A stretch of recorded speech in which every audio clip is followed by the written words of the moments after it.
Right.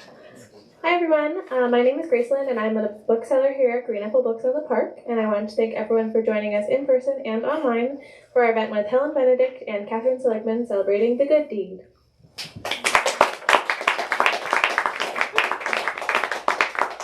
We are broadcasting from San Francisco and we are on unceded Ramaytush Ohlone land. We hope you join us in our pledge to turn land acknowledgement into action and donate either your time or monetary means to an Indigenous organization every time you hear a land acknowledgement. And we also, up at the back desk, we have a QR code for easy access to the Ramaytush Ohlone Land Trust, which is a good place to start. I wanted to invite everyone to check out our upcoming event calendar at greenapplebooks.com/event. We have a really jam-packed May and June. It's been a great year for events, and it's only getting better, starting tonight. Please do silence your cell phones, but feel free to take pictures and tag us on social media. There is a bathroom available behind us. It is available not during the event, but after the event for obvious reasons. If you have any questions about getting there, just ask me. It's behind to the right. We also have books from both authors available at the register up front. Please buy one if you're able to. It helps us out as a store and helps us continue to put on events like this. It supports the authors who puts their heart into these books, and best of all, you get to have a new book. So quick run of show. We're going to hear a brief reading from Helen, then a conversation between the two. We'll follow it up with audience questions and a signing line, which will be at the back desk.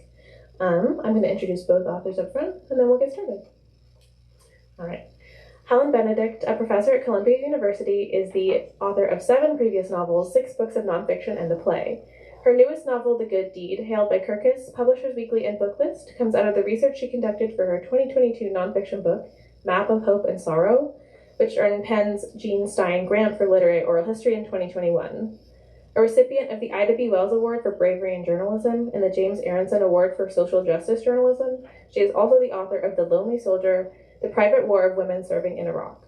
Her writings inspired a class action suit against the Pentagon on behalf of those sexually assaulted in the military and the 2012 Oscar-nominated documentary The Invisible War, and her books have been translated into 7 languages.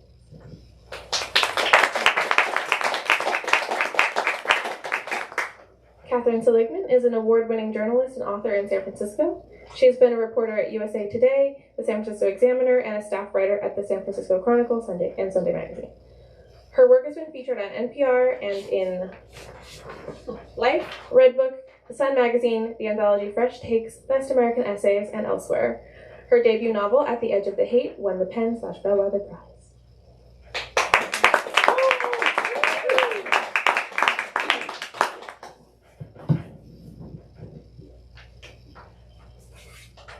Thank you. It's such a treat to be at Green Apple, particularly with Helen, who I've known for a long time. And I'd like to start off by inviting you to read from the book. Okay, I'm going to stand up, which means fiddling with this. Okay, that should do it. I'm going to make it easy and read from the beginning. The Good Deed, I will just mention that it's told in many different voices. They are mostly the voices of people who live in the refugee camp, where the novel is set in Greece, on an island called Samos. But there's also an American woman in it, and it opens up with her voice. Her name is Hilma. The sea around this island is so brazenly blue, it puts even the unblemished sky to shame. How mystifying it is that the ancient Greeks had no word for the colour, wine dark sea, like living in a forest and having no word for tree.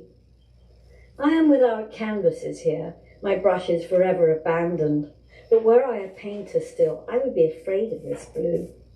Afraid that I could never render it, even in abstract, because the sea here is an ever-spinning whorl of blues, turquoise, aqua, cyan, indigo, cerulean, slate, all overlaid by darts of black and white, amethyst and silver, verdigris and violet, constantly changing with light and current. To capture this, one would need a moving painting, not video, but oil, a flood of multicolored oil streaming over the canvas, lit by an Aegean sun. I'm watching these blues from the mountain apartment I rented through Airbnb, its stone terrace veined in gold. Every evening I sit here with a glass of wine looking over the bay to Vathi, the town on the far side, heaped like a jumble of sugar cubes at the bottom of Mount Theos, a town that my host, a gnarly Greek with the voice of a frog, lost no time in telling me holds the most overcrowded refugee camp in Europe. These people, they come here from Africa to get rich, and so many are thieves, Michilma, he insisted, pronouncing the H in my name with the same guttural splutter with which my grandmother used to pronounce Hanukkah. In fact, as a quick Google in my phone affirms, by far the majority of the people in the camp are Syrian. But I didn't come here to argue with Airbnb hosts or anyone else. I came to recuperate. Doctor's orders. Why I chose to do my recuperating on an island with a refugee camp is simple. I didn't know. I don't read about tragic matters anymore. I used to when I was the person before the person I am now, not any longer. No, I chose to come here to Samos because I'm interested in the mathematician and philosopher Pythagoras, and this was his supposed birthplace. Because I fancied the view of the Turkish mountains poking up behind Vathi. I came because myth has it that Aesop of the fables talked his way out of slavery here, and because this is Greece and therefore timeless. I came for the Aegean blues. If Theo, my son, had not stopped speaking to me, I would invite him to join me here. As a boy, he had a passion for the sea, the sing and sway of it, the fish, little colourful packages put there he used to think, just for him. Lynette would have loved it here too, but Lynette is forbidden. Theo not only refuses to speak to me, he won't look at me either. The last time I was in his presence in a Manhattan courtroom, he turned his head away and stared at the wall. Part of my recuperation program is not only to avoid arguments, but to swim. Strap on my mask and snorkel, dip myself into the turquoise, glide into the cobalt, churn through the aqua. The marble stones on the sea floor here, pale beige and fuzzed with blonde weeds, hide many a treasure. Tiny striped fish wagging their way lazily through the current, urchins bald as tight as hedgehogs. The sea is choppy this morning, last night having delivered the most brutal storm I'd witnessed yet on Samos. The wind yowling and hammering at my shutters like a banshee, the waves sucking in great breaths and spitting them out again with a crash against the pebbled shore. But the air is already heating back up to its July highs, so in I wade, battling the surf, and after an initial flinch at the cold, head out to deeper waters where it looks calmer. How I love the weightlessness of swimming. The exhilaration of cutting unfettered through the waves. Water crystalline and clean, those wagging fish. The sun projecting a light show on the sea floor, a spangling honeycomb of hexagons dancing over the sand. I lose all sense of time and fly through the water as though it's as yielding as air. A splash dives into my snorkel tube, so I raise my head to empty the water out and take in where I am. Far. A great deal farther than I thought. I'm not tired, but I am sensible. Time to turn back. Just as I do, my eye catches a spot of colour, an orange object bobbing a short distance away. A buoy, perhaps, or else a polluting plastic bag I feel obliged to remove. I swim closer. It is not a buoy or a bag. It's a life jacket with somebody in it. A pitifully small somebody.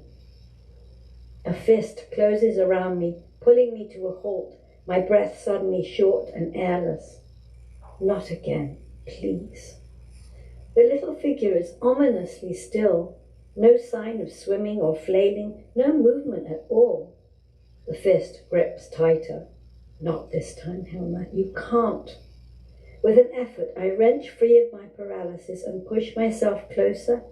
Then again, the fist.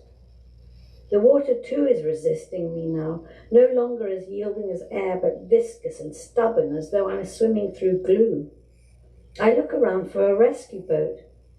There is no rescue boat, no sign of anything, but the endless azure, the ropes of waves and spume of white caps, a sea as wide as the earth. Fighting away the fist, I force myself to keep swimming. I've lost all my weightlessness now. I'm as heavy as cement. When I'm close enough to call out, I spit away the snorkel. Hello? My words feeble against the great seethe of the sea. Hello? No response. Yasu, I try in Greek. Hello? Nothing. I swim closer, able to see the figure's face now, a tiny oval under a long tangle of wet black hair. The girl, a very little girl. Her eyes are closed, lips grey. She hangs suspended in the life jacket like a collapsed marionette. Please, please be alive.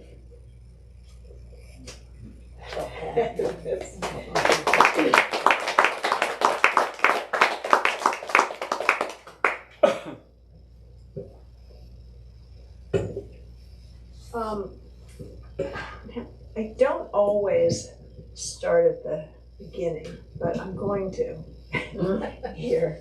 Because I want to know how you happened to first venture to Samos. What brought you there?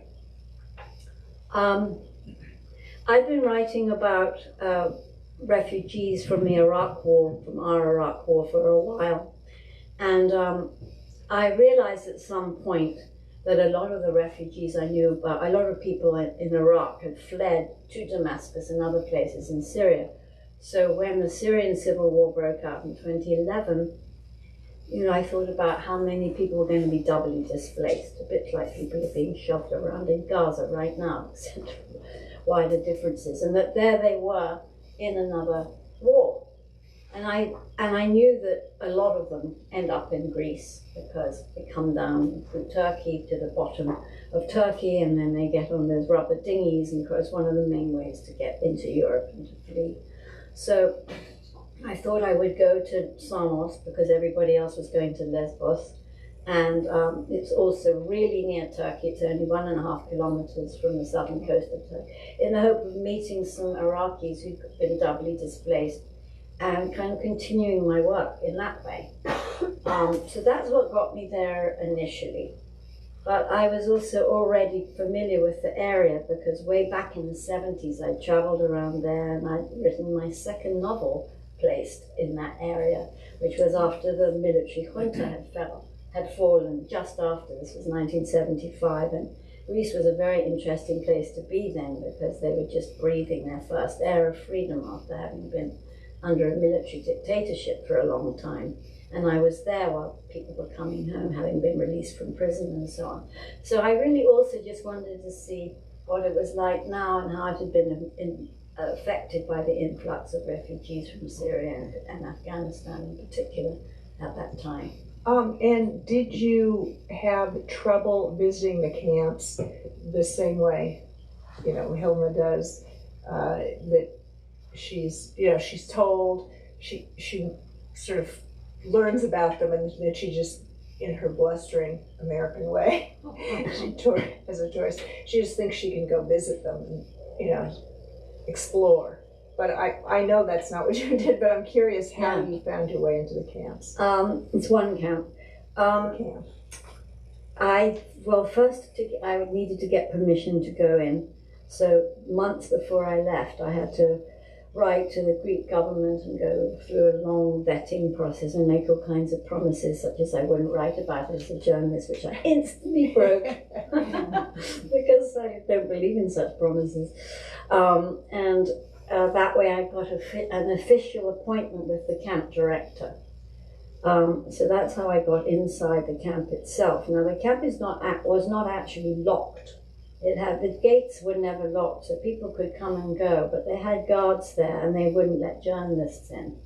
So the people who were living there could come and go, but outsiders couldn't just come in without being checked. So I got in that way. I stood for an hour and a half in blazing sun, 95 degrees, while she kept me waiting, this camp director, and then she cancelled our appointment, which was very telling because she had a lot to hide because she was a very corrupt and abusive camp director. But meanwhile, I saw a lot. But also at that point, the camp was so overcrowded that people were living all over the land around it, just in tents or homemade shacks, and spilling out all over, so you could walk around there. But it was really hard to find, and I do have a scene in the novel where she just can't find the camp. She's wandering around because it's hidden just above the town and in a down dirt road that is, that's not on any map. But they tell her she can't go, but she wanders in there. Yeah. And also, you know, as a visitor, as a journalist, as a novelist, I'm sure you went, you met all different kinds of people. And I'm wondering, if you can talk about why you chose to focus on the stories of women refugees in the novel. Right. In the nonfiction book, I have a lot of men, but because we don't hear the stories of the women refugees so much, and there are reasons for this, at least in that part of the world. So some of them are cultural reasons. They stay in their tents. They don't talk to strangers. Some of them are because they're not as educated as the men, because of where they come from and the cultural rules. So they tend to not have the language, English or other languages that outsiders like me need. And sometimes they're just pushed aside by the men. When there's a journalist, I saw this all the time. So I just thought I want to tell the stories of the women, and listen to their stories and concentrate on that. But it's also that my original idea for this novel, even before I thought of it as being about refugees, was that a group of women in dire circumstances would be telling each other their stories as a way to survive. And originally I had it set in a completely different kind of place. It was an imaginary place, in fact. But so I had that notion as well. Another reason why it's women. So, did you find it hard to reach them or to speak to them, or when they found out that you really just wanted their stories and you cared about where they came from, did they open up? Well, just to make it clear, none of these are real people. Right. None of their stories are real stories. Yes. But when I did I would never have dared, I never would have had that audacity to write this book if I hadn't spent 5 years listening to people telling me their stories. First, my approach was to ask people if they would just like to talk about what it was like to survive in the camp from day to day, because I wanted to know that for the novel. You couldn't describe their daily life without knowing, how do they get food, where do they sleep, how do they wash their clothes, where do they go to the bathroom, and all these just daily things that we take for granted that's so hard in a place like that. I knew not to ask them right away, why did you come? Because that can open the whole story of trauma, and you don't ask that when you first meet people. It seems like such an innocuous question, but I'm trained, and I know not to do that. And so I get to know certain people and talk to them again and again and again and again for hours and hours over months and months, and eventually years and years, and when build a trust and actually friendship, and then outward coming other stories. Mm-hmm. And I want to get to that friendship and how that is continuing. But I also want to ask you, I know you met a young, I think he's Syrian, Ayad, am I saying it right? And who helped you, who co-authored the nonfiction book. For those of you who haven't seen it, there's a wonderful book that Helen did that came out last year, right? 2 years, 2022, 2 years ago, Map of Hope and Sorrow, that is composed of interviews, half done by you and half done by him, or I don't know how you chose. Not quite half and half, but close, yeah. But I just want you to, did he help you in translating the stories for all the way through, and how did you meet him? Could you just tell us a little bit about Yeah, them? my second day in Samos, I went into a stationery shop because I needed a map and some pens. And there was a young man there asking for something in English with exquisite politeness. And so I just collared him and said, "Can I take you for coffee?" And he looked at me like, "Who is this crazy Dane?" And then the Greeks, the shopkeeper said, "She's a writer, by the way," because we've been talking, because I forgot to explain who I was. And he said he was busy right then, but we arranged to meet at the camp the next day when I had this appointment with, that I was stood up for. So he did show up the next day, and he brought a friend with him, and he said, "This is my friend Hassan, and he really wants to tell you, you're a writer, he wants you to hear his story. I'll interpret." So he was a fellow Syrian. "So let's go out of the way of the police," he said. "Let's go up behind the camp where the police can't see us, but please put away your notepad. I don't want to get into trouble." So we sat down, we ended up talking for about 3 hours non-stop, and Iyad was interpreting. Hassan is now fluent in English, very fast. He learned it in 6 months.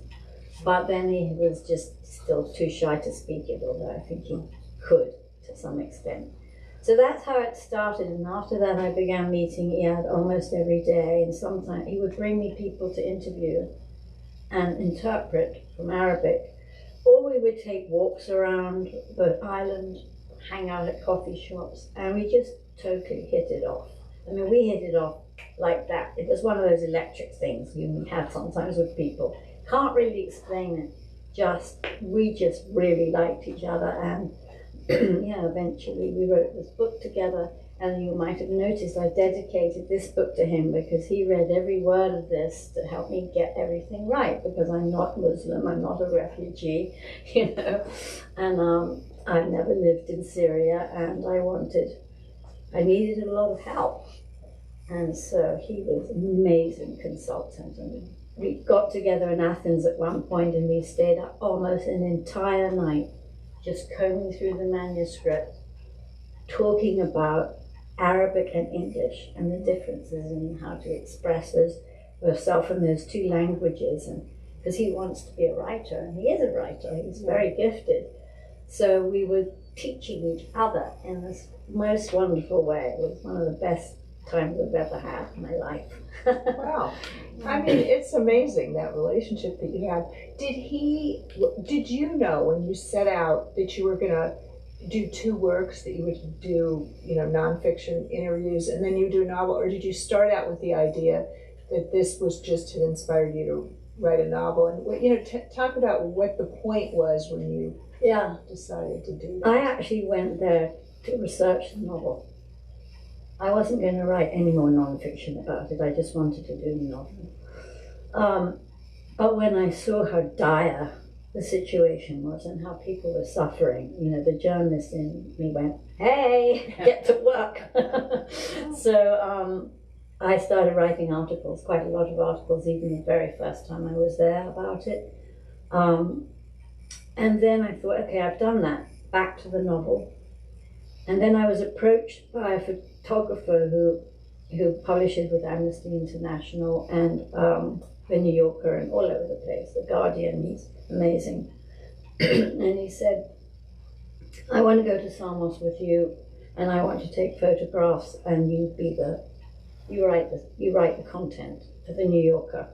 So we set it all up, and we weren't just going to go to Samos, we were going to go to all the most remote camps up by the Macedonian border that nobody ever writes about. We had this whole trip sorted out. We had, Iyad was coming along as our interpreter. We had everything, places to stay, cars to rent, everything. And guess what happened? It was March 2020. So none of that could happen. It all had to get cancelled. And then I thought, damn, now I'm all keyed up to do this. Well, Iyad's still in Greece. He's still in a refugee camp. He's a brilliant writer. He's a gifted interviewer. I already know this, having worked with him. So I called him up and said, how about you do the interviews with people you meet there in person, And I'll use WhatsApp and interview people who speak English or French over that way until I can get back. And that's how that book came about. Secondly, that's how Map of Hope came about. But I didn't think about that until quite a long time. I think I may have even had a draft of this. Oh, you did? Yeah. See, that's what I was interested in, and how, where the two, because people tend to ask that of journalists a lot. I know they ask me, why did you make why did you choose to write a novel? And, it's fiction. I know that the people that we meet in the book, who seem so real, by the way, no small feat, they're not real characters, but of course they're inspired by stories that you heard, I'm sure. And I wonder how you chose to do it in first person, and talk about First, that decision. I'm going to take the first part of what you said because I didn't explain this. Why write two books in different forms about the same thing in a way? Because I think with fiction you can get much closer to the truth. You can get deep into people's hearts and minds, and in fiction that there's always a problem with non-fiction. You can really try, you can get close, but there's always going to be a barrier, because for many reasons, sometimes people, there are things they won't tell you, or can't tell you, or don't know how to tell you, things they don't know about themselves, or you worry about exploiting people or hurting them, or there's just a lot of stuff in between. I can't hurt anyone in this book because they don't exist here.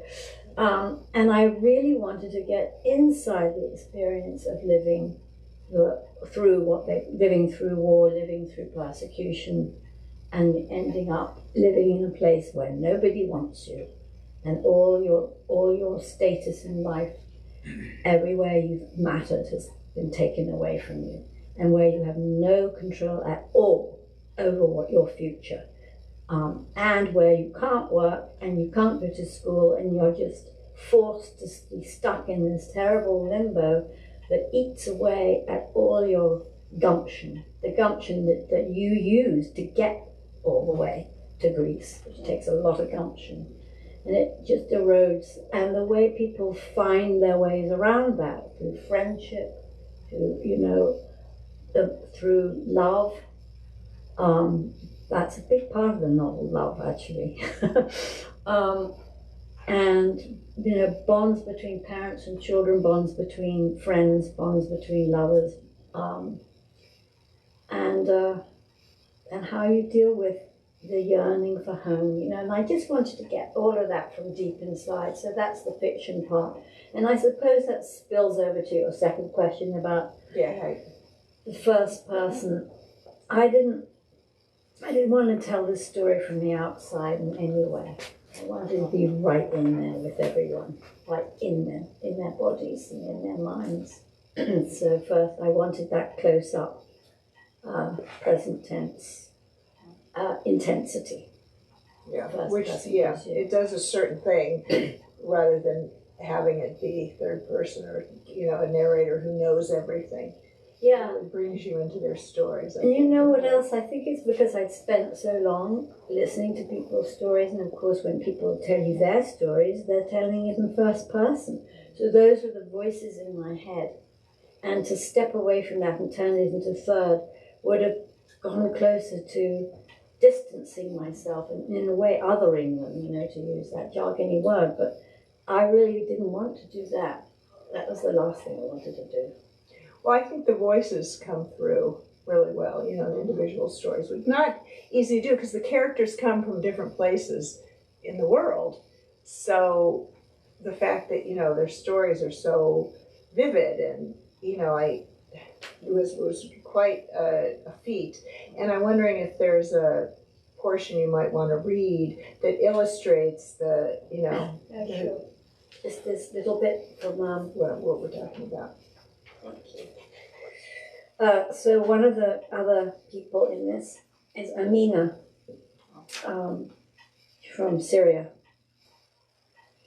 Down in the town here, old men sit in their cafes, smoking cigarettes, playing dominoes, dice or cards, drinking ouzo or metaxa, coffee or sugar-laced tea. Talk and braggadocio, grizzle and gristle, legs spread to display the dangling insistence of testicles. Women swing past, lips glossed, shopping bags heavy, hair dyed a rusty red, their children sleek and fat, careening by on bicycles, sucking on ice creams. Tourists come and go under sun hats and sunglasses, snapping photos, applying lotions, spending money. We, on the other hand, stay high up on the hill in a metal box, packed onto rows of bunk beds with 34 other people like rolls of carpet on a merchant's shelf. Layla found us 2 bunks in a back corner, she and I on the lower levels, her sons Hazem and Majid, boys as small and sharp as thorns above. Our only privacy, the grey blankets we hang around our bed frames and the clothes we use to cover our bodies. Inside these, we pretend to have a home. Sometimes we look down at ourselves, shocked at how this place has changed us. Layla, a widow of not even 40, has grown bloated from the foul air and food here, her face as pale as wheat, hair greased for want of water. Our friend Nafisa, who sleeps alone in the tent outside, is not much older, but with her skin ashy and cheeks sunken, could pass for 80. As for me, I'm only 19, yet since I lost Mama and all I know, I feel as old as the moon. Yeah, really shows what we're talking about, how these characters tell their stories to each other. And that's what, that's a really striking feature of the book. And, it occurs to me that they form this, it's almost like a family bond. They just grow to trust each other, but which is probably what really happens in a way, that they live in such close proximity. But where would you ever think that, somebody from Sudan would meet someone from Syria, would meet someone, and so, I just wanted to ask you about the bonds that they formed. Yeah, because this is something I saw a lot when I was there. Of course, people made enemies too, but there were so many young people there who'd lost everything. They'd lost all their family. They were there alone. And then the number of young people yearning for their mothers was especially heartbreaking. I mean, people in their early 20s, late teens. So they look for substitutes, and they become close like brothers and sisters, or like pseudo mothers and children. And they make do families. Yeah. And I found that very moving. And I also found very moving how even in those dire circumstances, how generous people often were. How much they went out of their way for each other. How much they shared their food and stuff. I'm sorry if this sounds soppy, but, actually, given the evil, all the evils that had put them in this place, it was nice to find that really there's another side to human nature that's actually can be amazing. And there were some who were exploiting each other. There were some who were ruthless. And I deal with that there too. There's some who were just so numbed by trauma that they had lost an ability to be kind. But I would say they were the exceptions. And I've talked to Iyad about this, because he lived there, for several years. And I've talked to several of the other people I met there about this. And they all, for the most part, found substitute families and really close relationships. And so I wanted to capture that. Yeah, which I think you did. And I know these are fictional characters, but I'm curious whether there are people besides Iyad who are and he no longer is in Greece, but of those who remain, are you able to keep in touch with them? And also, is your book, I'm sure there are a number of people who read English, so I'm wondering if somebody has passed your book there, would it be translated into Greek? What's the reaction in Greece to this stunning novel about these people who are living on their most, this beautiful island? I don't know yet. It's just no offers from translation yet in Greece. But I did get the book and the other book too out to everybody I interviewed, and also to the main NGO who helped me. And actually, we're using it to help raise funds for the NGO. Yeah. Sorry. Yeah. And so, yeah, that is really, that's, I would imagine that it would get translated, but that people who could read English would, I could see it being passed around, have you seen this book, have you seen? Yeah, I mean, it's very critical in the way of Greece, but not entirely, and a lot of Greeks are not at all happy with the way their country is treating refugees, and, they're really appalled, and others are appalling about it, It's divided as we are here. But, well, that's the other thing I was going to ask. You have a couple scenes where there are Greek people who are, feel the pressure. They just feel like they're being invaded. They're the MAGA people of Greece. But then the person, it's not giving too much away to say the main character comes to stay in a rental. It's an Airbnb. They mentioned it. Yeah. You should get them to be a sponsor. Hello, if anyone is listening from Airbnb. And so, but she stays with a man who is, starts off being sort of unlikable, and then you realize that he does have some compassion. And so, what was did you meet people who were trying to help, or who had changed their feelings the longer that the refugees were there? I did. Actually, some of the crazy things, the ridiculous things he says, like the thing about the thieves, that all Africans are thieves, that was straight out of the mouth of my Airbnb host. So, I did meet people like that, and then I met people who set up cafes, especially for the refugees, because some of the Greek locals wouldn't meet up with them. Many who were working with bringing donations, trying to support them in every way they could. Initially, I know Jean knows a lot about this, but when the first big wave came in 2015, the locals were very sympathetic. But those days, people just were processed quite quickly as they call in and given their papers and everything, and not put into a Cuisinart.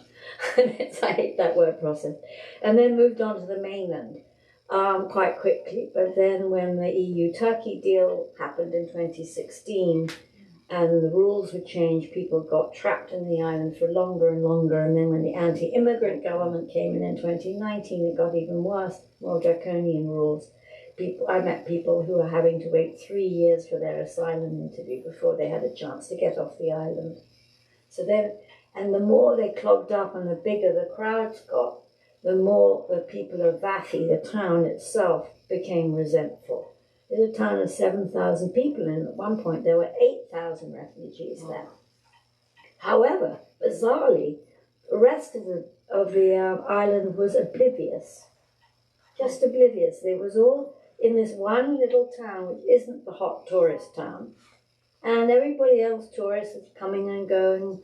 I published a piece in the Times about this, about how you can go to this beautiful island and swim and blah, blah, blah, and you can help refugees. And this is how you can do it. And I got all these letters. I'd been going there for years. I had no idea there was a refugee camp there.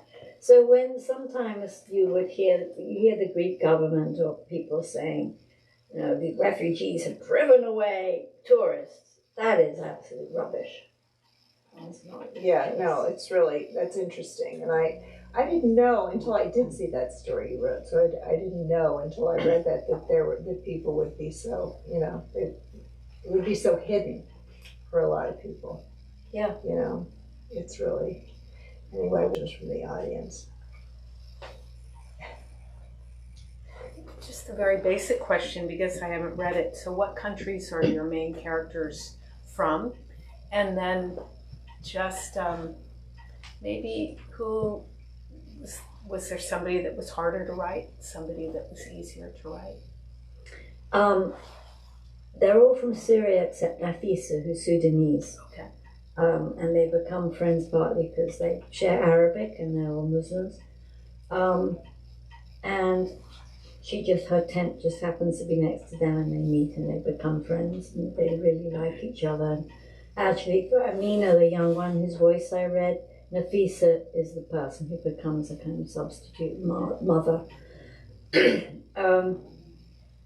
But there are mentions of people, or other people in the camp from other countries. For example, Amina takes a class in English, and the people in that class, there are Palestinians, there are Afghans, there's a woman from Somalia, there are a lot of Somalis there actually, and Eritreans as well, and Ethiopians, and Nigerians, anyway.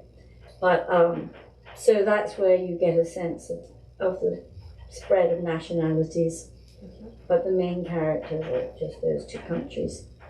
Was a follow-up, this theme of families, which I saw when I was doing my reporting there also. Did you have that kind of feeling? Any part of you feeling a family-like relationship to the people that you were meeting? Well, one of the interesting things about doing this sort of work at my age, when a lot of the people I met are younger than my own children, is some of them do call me Mom. And I mean, that's also a cultural thing, and a sign of respect. And a young gay Nigerian refugee who was in my other book, he always called me Ma. And one of the Syrian, not Iyad, but Hassan calls me Mom. And I said, do you really have to call me Mom? It made me feel a bit funny, really. I mean, after I got to know him well. And he said, well, it's just to show how much I love you or something, So what can you say to that? But, so in that sense, yeah. And I felt very motherly. And there was a young Afghan girl I got to know, who's also in my other book. And she was only 19 when I met her. So yes, my motherly feelings were very much triggered.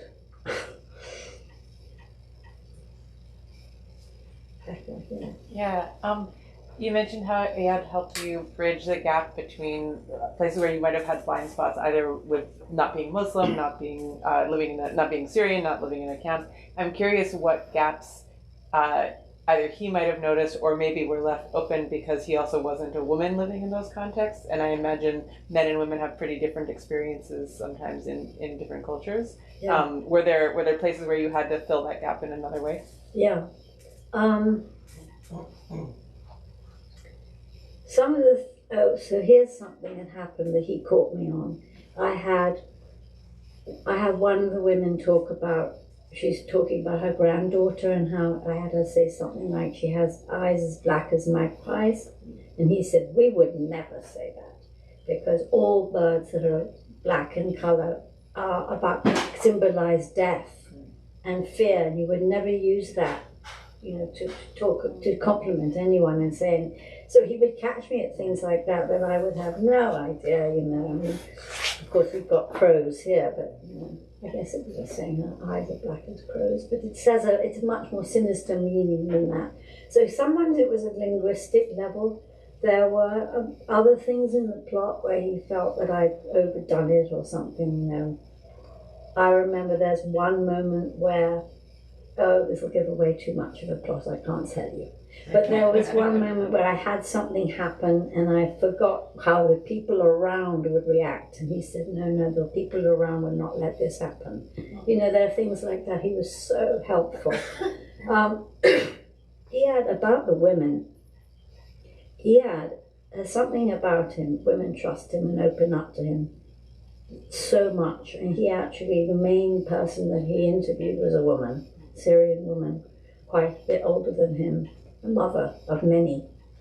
And he helped her when she gave birth in the refugee camp. He was the only person there to take her to the hospital, to take her back. Her baby stopped breathing at one point. He was the one running through the camp with the baby in his arms to find a doctor. He's very close. he also has a lot of sisters. He's very close to the experience of women and very well aware. But, you know, things like the fear of sexual assault, the danger of that, and the reality of it, I knew more about than he did. But I know a fair amount about that, because I've written about that too for years and years, and anyway, I'm a woman, you have some sense of this. So that, so then I used my own other research and just my own, knowing human nature. The part you draw on a lot in writing is just what you've learned about human nature in your own life and what you know about yourself too.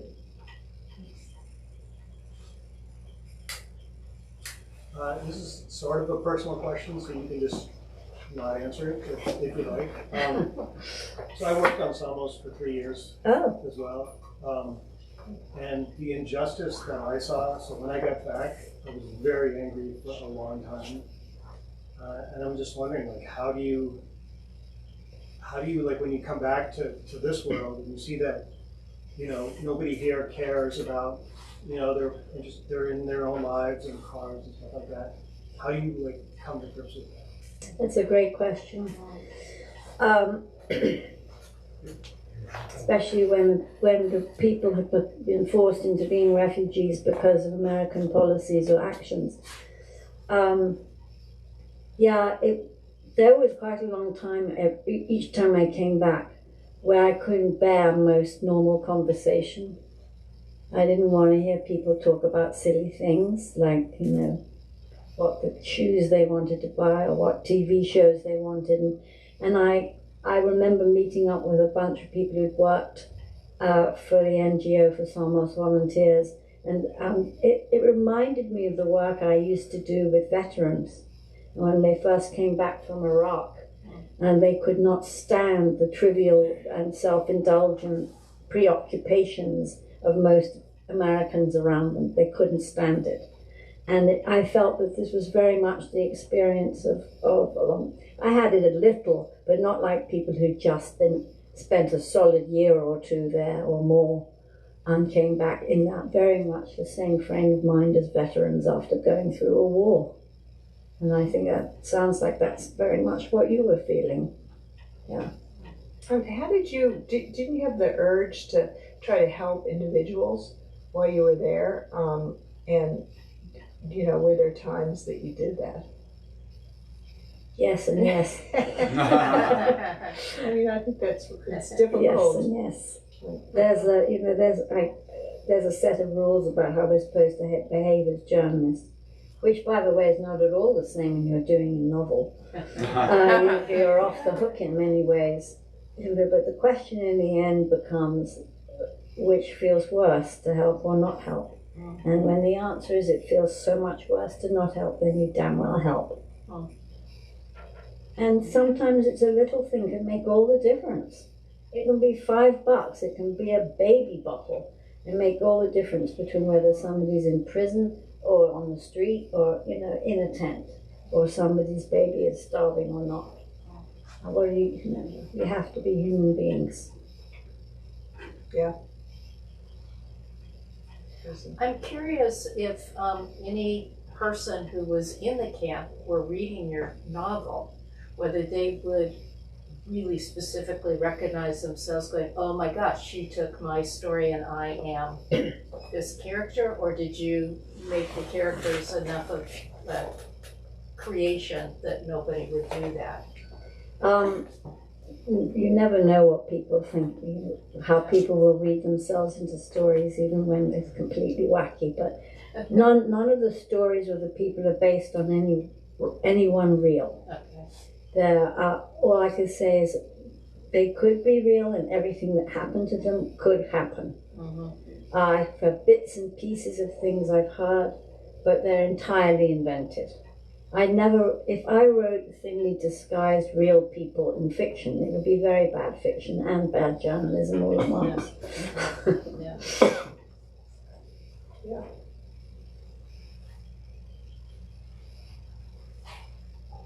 Yeah.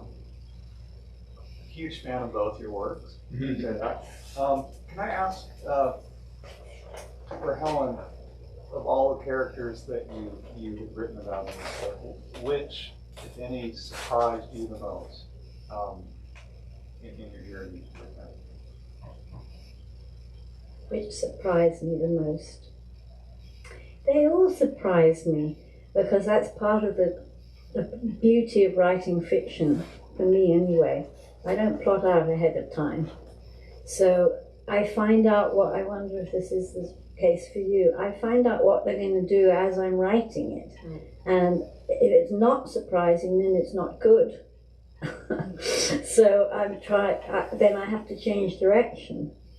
So it's surprise after surprise after surprise. It's one of my favorite things about writing fiction. It's not like that with non-fiction. All the surprises are in the research. That's when the discovery and the adventure happens, and the interviewing and the research. Once you're writing it, you know what you have to explain. You know what you have to say. You might be surprised by a nice turn of phrase that pops into your head, but that's not what I mean. So I can't say one more than the other. There are moments all along where the plot went, in a way that I didn't expect. But it happened with all of them. Yeah. Yeah, I'd say also that I don't. But you do run across people who write wonderful fiction who plot insanely. They use. I was talking to a guy the other day who said he used Excel and different colors for different characters and things, and he knows exactly what's going to happen when he sits down. And I'm more, I could never write like that. Yeah, I can't do it either. Yeah. The pantsers versus the plotters. The writers speak for it. Yeah, I find that actually the part of my brain I use to plot and plan is just not imaginative as the part of the brain I use when I'm actually writing. So I always describe writing fiction as kind of controlled daydreaming, but you don't really know. It's very close to dreaming. You don't really control it that much. For me anyway, the control comes in the rewriting. But the first draft, it really is not something. It's not related to plotting and planning at all. Let's put it that way. Yeah. Well, but your first chapter is so dramatic, and I'm sure that there's so many cases of people drowning in boats, capsizing, and I was guessing that that's what inspired you, the idea of one person's story of having that happen to a child. Actually, in a way, I got that idea because when I knew I was going to go to Samos, I also knew how many people were drowning in the Aegean. And I love swimming, and I got this notion that one day I'd go out swimming and I'd find a dead body. And I got I think I even had nightmares about it. I got really worried about it. So I took that and made it into the story. As a way of controlling it in a way. But that wasn't the first chapter originally. I kept going back and forth between opening with Amina, the part that I read to you, and opening with Hilma's finding the child in the life jacket.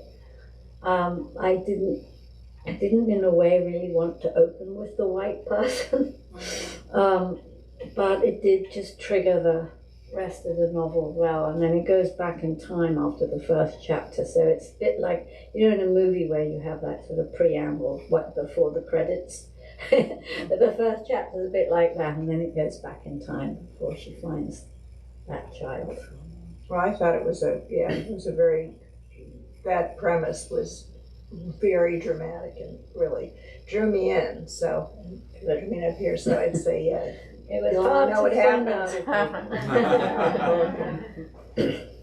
We done? Is there time? We have time for one more question. If there's a question. Okay. Just a factual question. Does the camp still exist? Good. That is a good question. They closed that camp down, and they opened up a detention center in the middle of the island instead. as a prototype of what is now 1 in 5, where now when people arrive on the island, they get put into this closed place with closed circuit TV. They have to wear bracelets. They aren't allowed to wander around. They have to get permission to come and go. They have curfews. It's just, I've been there, I've seen it. It looks like a very modern white concentration camp. That's what it looks like. It is horrifying. And it's in the middle of nowhere. You can't go, there's no town, there's no cafe, there's no hospital, there's no nothing. It's surrounded by mountains. It's barren, no trees, it's dry, it's hot.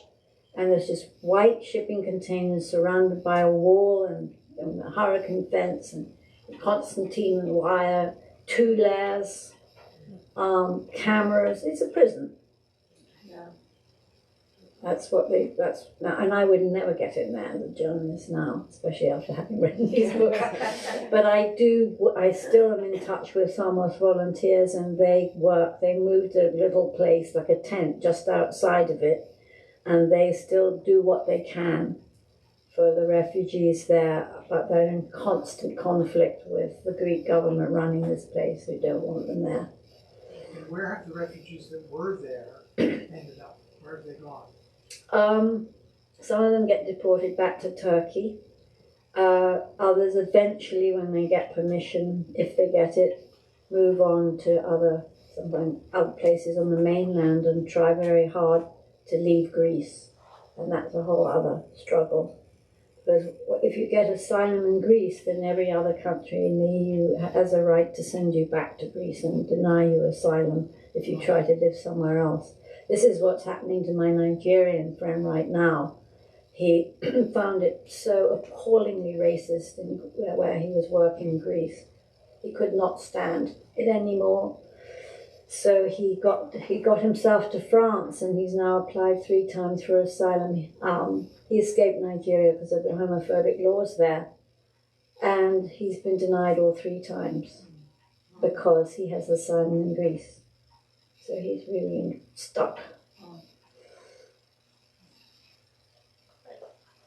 On that note,